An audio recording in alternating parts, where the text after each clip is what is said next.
dalam sejarah Badan Pemeriksa Keuangan Republik Indonesia, kita mengambil keputusan untuk memilih ketua, wakil ketua, dan pembinaan anggota itu secara aklamasi. Keputusan yang bulat dengan musyawarah mufakat. Dan itu saya pikir merupakan modal yang kuat bagi kami untuk melakukan pemeriksaan yang lebih solid, untuk mendorong pemeriksaan yang bermanfaat, berkualitas, dan mencapai tujuan bernegara. Adanya kejadian di mana ada KL maupun BPK-nya sendiri menerima suap, ini adalah sangat mengecewakan tentu. Hilang cuitan anggota BPK yang bela Anies terbukti kritik tajam Ahok ke BPK. Ditulis oleh Runindo di sibolak.com. Sebelum kita lanjut, jangan lupa subscribe dan nyalakan loncengnya agar Anda menjadi yang pertama mendapatkan informasi dari jurnal terupdate. Saya berani nantang kok periksa harta saya. Pajak saya bayar sama biaya hidup. Berani nggak lo pejabat BPK begitu? BPK atau Badan Pemeriksa Keuangan melakukan blunder fatal saat pasang badan bela Anies. Ketua BPK bahkan dengan vokal dan keras mendesak Menkeu Bu Sri Mulyani atau pusat untuk segera mencairkan dana bagi hasil ke Pemprov DKI tanpa menunggu pihak mereka. Padahal Bu SMI sudah mencairkan separoh, tapi Anies maunya total. Lalu gimana caranya? Pakai BPK untuk turun tangan. Paham kan cara mainnya?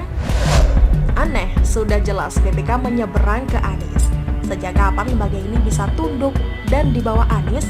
Menyolok sekali, malah tak satu suara dan senada seirama mendukung pusat. Parahnya dengan konyol mereka seolah jadi juru bicara Anies untuk mendorong pusat yang seolah punya hutang besar pada Pemprov DKI.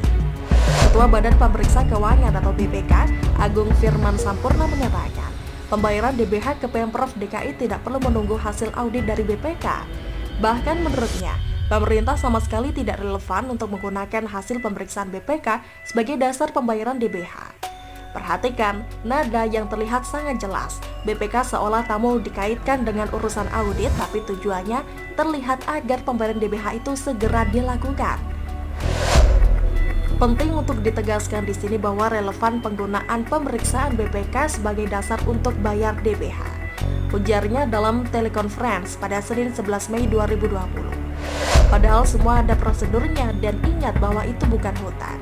Tapi konyolnya, BPK menampilkan diri jadi barisan buzzer Anies yang membelanya mati-matian. Bahkan seorang anggota BPK ikut bersuara mendukung kebijakan ketuanya. Percaya mana? Kemenkeu Bu Sri Mulyani atau BPK? Itu bukan pertanyaan susah. Lihat saja dengan dua acuan dasar ini. Pertama, Bu Sri Mulyani adalah Menkeu yang sangat cerdas, jeli, dan teliti.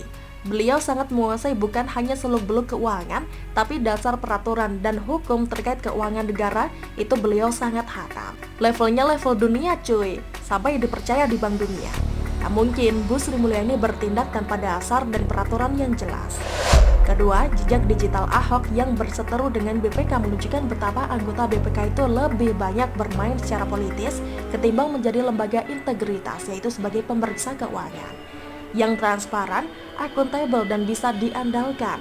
Lihat saja anggota BPK yang baru menjalani periode yang baru itu kebanyakan diambil dari unsur partai yang sayangnya tidak memiliki kompetensi yang sesuai dengan kebutuhan BPK itu sendiri. Ketiga, tahu sendiri si Ed Ahsanul Kossas yang membela Anies sudah 2 kali terpilih jadi anggota BPK. Ketua BPK yang sekarang itu anak politisi Golkar, maka terlihat mereka sangat Anies friendly, bukan? Keempat, staf sus Menkeu yaitu si Mas Justinus Prastowo membuat cuitan yang menohok ke sang anggota BPK pembela Anies. Hasilnya, cuitan sang anggota BPK itu dihapus, tanda dirinya berarti tak kompeten dan dasar hukum atau argumentasinya sangat tidak valid. Memalukan. Staf sus Mas Prastowo dengan cerdas membuat cuitan untuk mengklarifikasi soal carut-marutnya DBH yang ditagih dan dipersoalkan DKI yang dimainkan dan digoreng dengan tagar Anies dari busernya Anies di medsos. Dalam akunnya @prastowo, beliau menjelaskan bahwa DBH bersumber dari pajak dan sumber daya alam. Dalam penjelasannya yang mengedukasi dengan bahasa yang gampang dimengerti kaum awam, Mas Prastowo menjelaskan bahwa DBH itu tidak hanya satu sumber. Jadi Mas Prastowo langsung tampil menyentil pembelaan salah satu anggota BPK yang ikut membela ketua BPK plus membela Anies. Cuitan dari si Pak Ahsanul Kossas, anggota BPK itu sendiri kini hilang entah kemana rimbanya.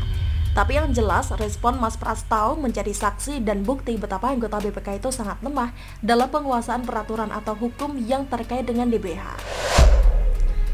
Ahsanul Qasasi, @Ahsanul Qasasi, perlu kami luruskan.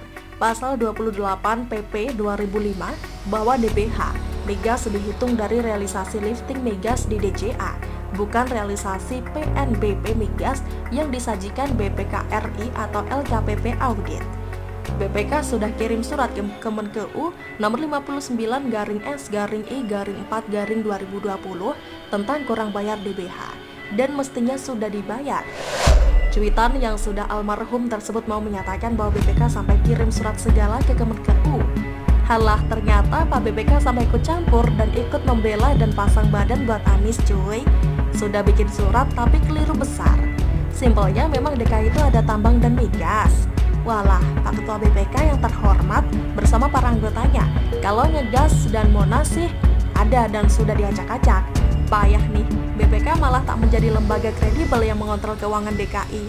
Sudah gagal paham, Blas Ketua BPK bersama anggotanya blunder fatal pula dengan surat yang dikirim ke Kemenkeu. Koplak, sudah ngegas Ketua BPK-nya demi Anies ternyata ya ampun. Maka Ketua BPK gagal membantu Anies memintakan sisa dana separuh DBH yang masih ditahan pusat. Sekarang lihat apa jawaban cerdas dari si Mas Prastow yang menguliti kualitas lembaga ini sampai cuitannya dihapus.